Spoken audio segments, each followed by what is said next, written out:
Hello there, Terence South back. Nice to talk to you again. The last time we had a chat, we were somewhere about leaving the Falkland Islands. So we were the last group on board the ship. So we were really under the water. We were right in the bottom section. We had all the noise. There was a lot of worry that we were well below the waterline. But we were all very relieved as engineers that we're being allowed to come back and enjoy the celebrations that everybody else had.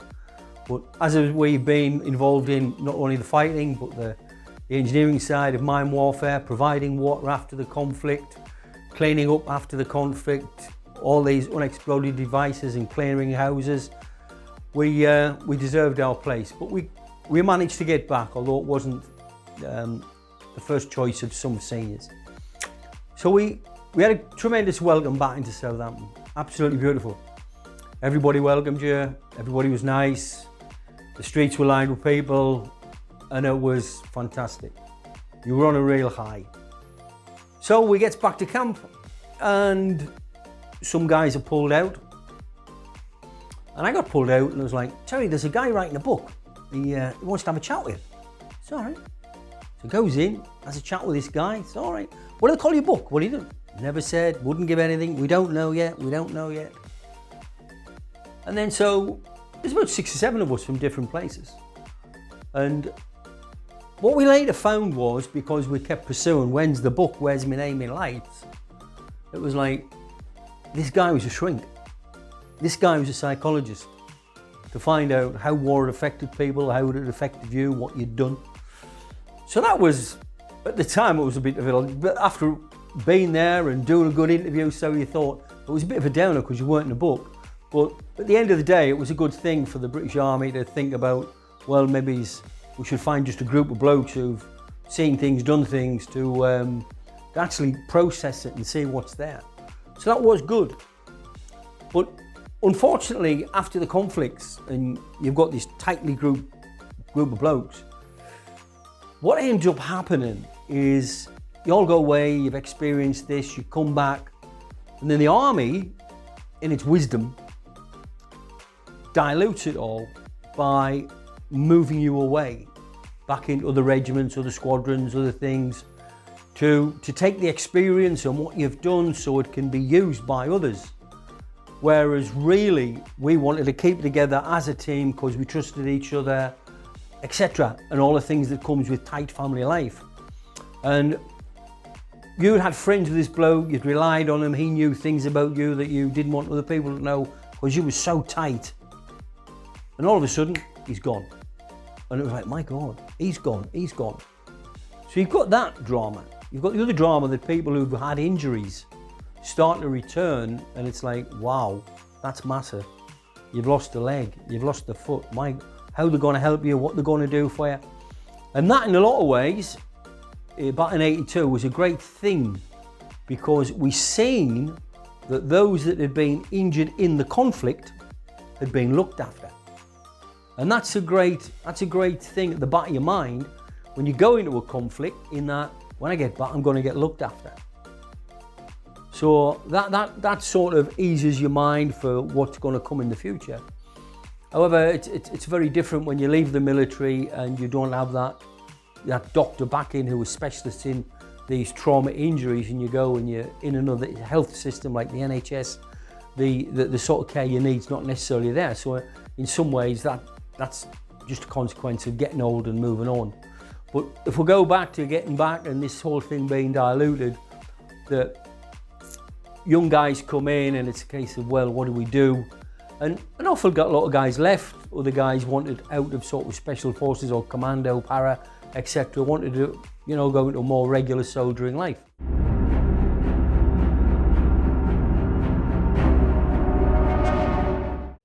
So anyway, as times move on, you move on, you decide it's not for you after a few years.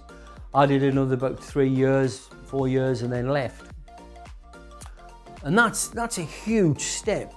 It's like leaving your family and going off on your own. I know I went back to where my parents were, where my brother was, everything else, but a huge, massive difference.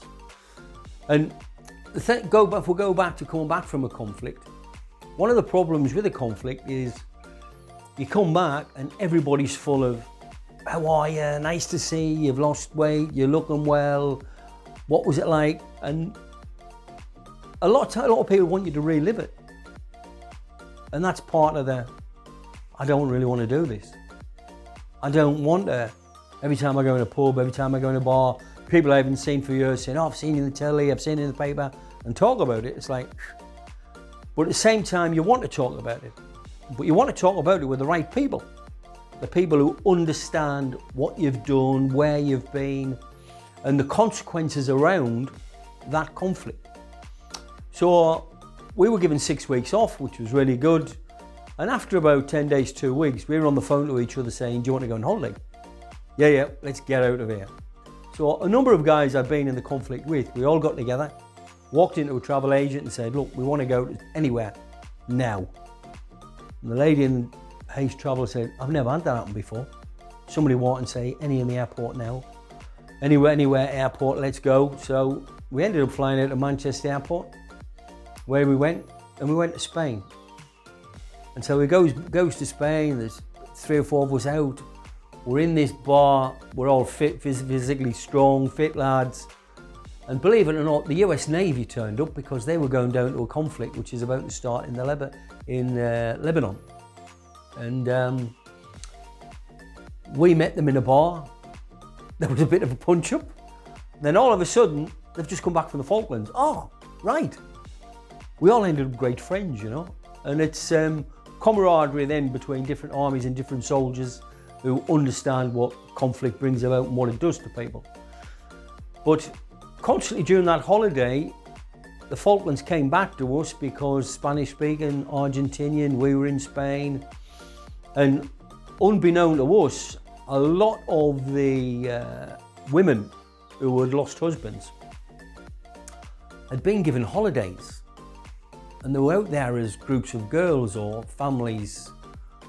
And it was one night, we went to this big show and we had dinner and we were sat there.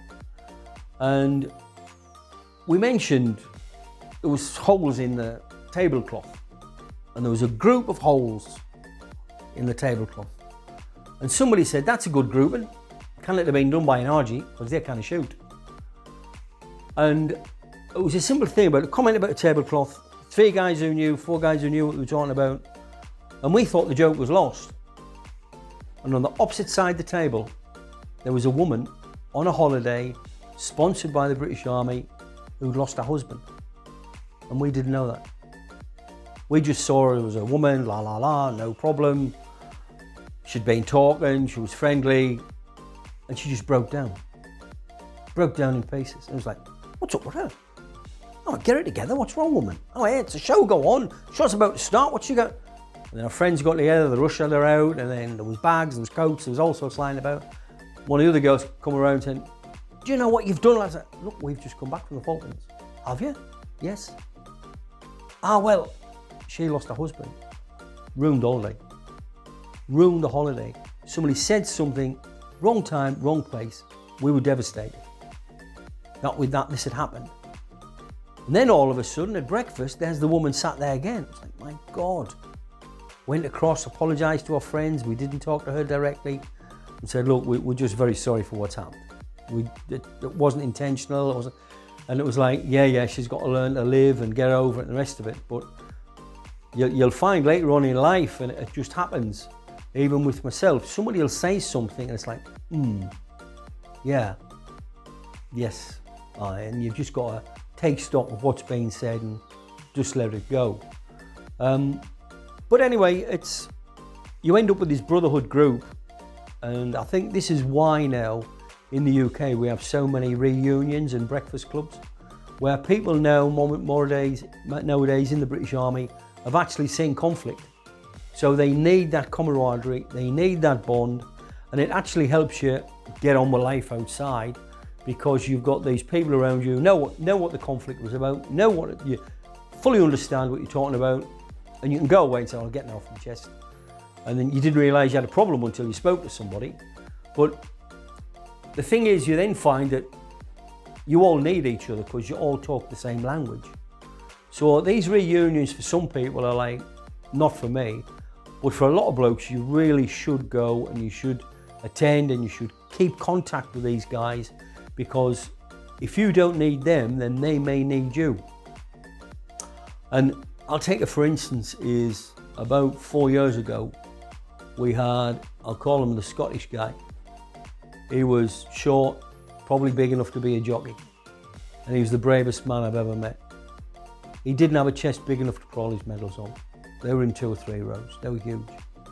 And he'd worked in the army, he'd gone into mine warfare, mine clearing, bomb disposal.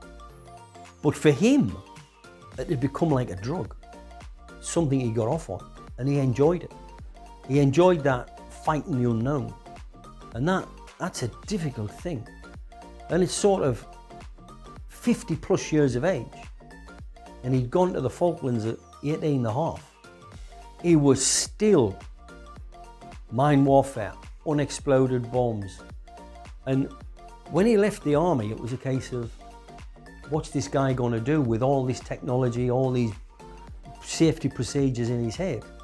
And he ended up going to work for Save the Children, of all people. Unbelievable. He'd ended up in Africa, clearing mines, making safe lanes for water holes so people can get backwards and forwards. Absolutely terrific fella. But when the day came, or there was younger guys about, he was a little older, he'd gone from instructor to sort of man in his 50s, and he wasn't necessarily required anymore. There was younger people, technology had moved on, his technology was getting old, it was time for him to get out the industry and the business. What does he do? He's got a head full of broken toys and he's on his own. So this guy was on his own in Scotland, and unfortunately, he's no longer with us. And that's just one of those things. He was a heavy drinker, and one day it was just, drink was too much. So it's a real difficult thing for some people to leave a conflict behind.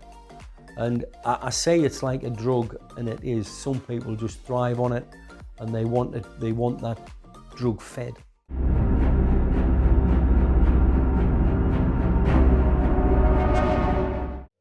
But anyway, well, what you've got when you leave the forces, although you end up on your own, having to sort your own life out, now you haven't got this family and this bond around you, the massive thing you've got is confidence in what you can do and what you can't do. And you've learned through your processes and procedures that you plan, you set it up right, you practice, you build a model, you do everything, and then you do the real thing. You do as much as you can before you actually take the job on to find out what problems you've got. And in engineering, that helped me always. Let's build a model, let's talk it through, and talk it through in a room, and the engineer will talk differently from the electrician, will talk differently from the financial guy. So you've got guys in the room using the same language, but to do different things, and their understanding of a project is different. So communication is everything. How you communicate and how you set out your system of who's going to do what when. So you go to a lot of briefings for projects, and people will come in one day and give you a talk, the next day they come in and give you a talk, but there's no format. You know, if you in the army, you get used to your format, ground, situation, mission, ats and debts, all these things. And I've took that into civilian life, and it's been very successful, because working in Russia and working in China, what's actually happened is I've been able to get it through the language barrier. Really easy. And the other thing is that when people have worked with me once and then twice, they know what's coming next. So they won't ask a question because he'll talk about that in this bit. And then it's a case of, if you didn't talk about it, they know it's been missed, or they want to have input. So input is a great thing in any plan. It's not like the military nowadays is not like a dictatorship. It's like you go in and you use all the knowledge in all the patrol to allow you to do it, all the experience. And that's what's really wrong in a lot of companies where, yes, it's led from the guy at the top, but these guys in their own departments could save a lot of money if they actually had the input. And the thing is about managing people, which is if you allow them to have input, even if they give input and it's changed and it's, well, yeah, but it was generated from here and we've used only 20-30% because we took what he said and now we find we've got another problem. So allowing people to have input into your work or the end plan makes for a better end product always, because everybody can be proud or identify with part of it. When you come in and say, this is what we're going to do, this is how we're going to do, la la la la, no, nobody has any interest, we're just doing what we're told to do. Whereas if you think about it and you have input, you'll always make sure that that bit's right. And that's one thing about project management that a lot of people just don't get at all. Yes, it's still got to be led, the guy at the front's got to control it, but it's got to be like that. So anyway, he comes out of the army and I'm back from the Falklands and I'm in the northeast, just basically here, and people start saying, did you kill anybody? What happened here? What happened there? And you could talk to another guy that'd done the same job and he would see it from a different point of view. And only yesterday, I was listening to the new radio in Newcastle radio, and they had an interview on from a very famous guy who served in the Falklands. And I'm sat there driving down the A1 saying, that's wrong. That is not true. That is definitely out of order. That's not the case at all. That man did not make the decision, somebody else did, and he pushed it through. And because working as I did at a very senior level sort of bodyguard and engineering for a senior officer there, I listened to what was said. I knew what was being said. And only by listening to those meetings did I understand the assault on Stanley and how critical it was that we had to stop because there was a demarcation line. So later on in life, you get things that you could get really upset about. But one of the things you learn, and it's in maturing, is just do your Mr. Miyagi.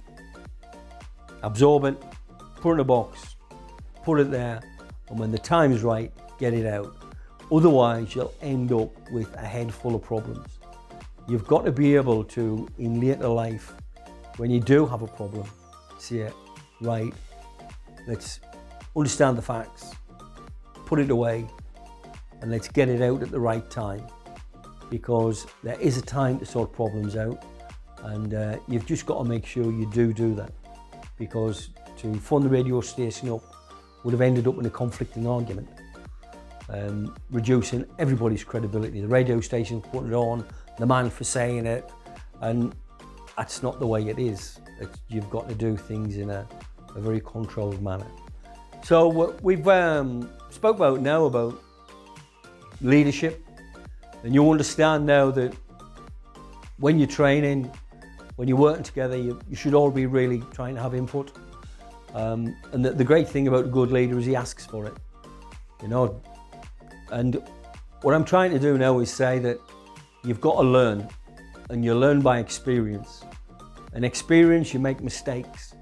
But as long as you put the lessons learned down after everything, and you make sure they're disseminated and people understand why it went wrong, you'll be successful in the future.